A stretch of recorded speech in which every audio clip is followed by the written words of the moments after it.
Tariffs, they're all over the news right now, and many agents are being told they're the reasons their buyers are putting things on hold. What are you going to say the next time your client says this to you?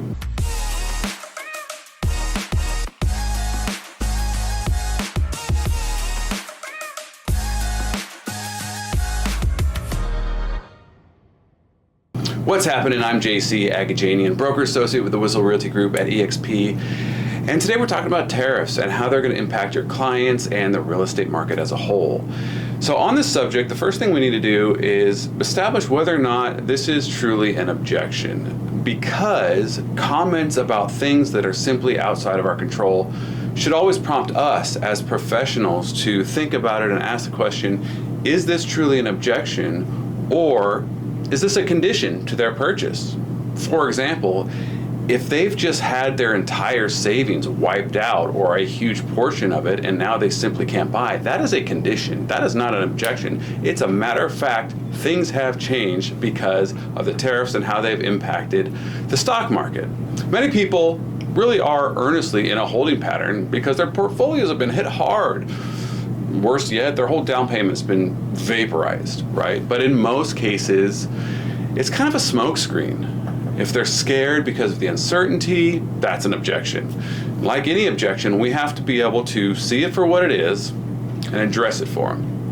A lot of times, it's just something people feel they have to put out there so they don't feel mad or dumb and upset with themselves later on for not having brought it up to the professional that they're talking about. If you haven't seen much of my content before, this subject was brought up at a mastermind that I attend weekly with hundreds of agents from all over the country, freely pouring into one another, helping learn from other successes and mistakes or failures to really fast forward their career. So feel free to reach out if you would like to learn more about that mastermind and even attend it yourself.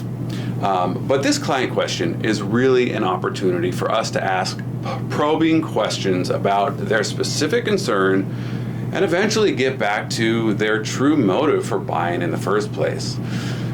There's always issues in the economy or the housing market for people to identify as objections, right? Like, we need to focus on their specific wants and needs and keep their mind on their personal situation and not everything else that is simply swirling around them. If you haven't heard of it before, the framework feel, felt, found is a great one to remember.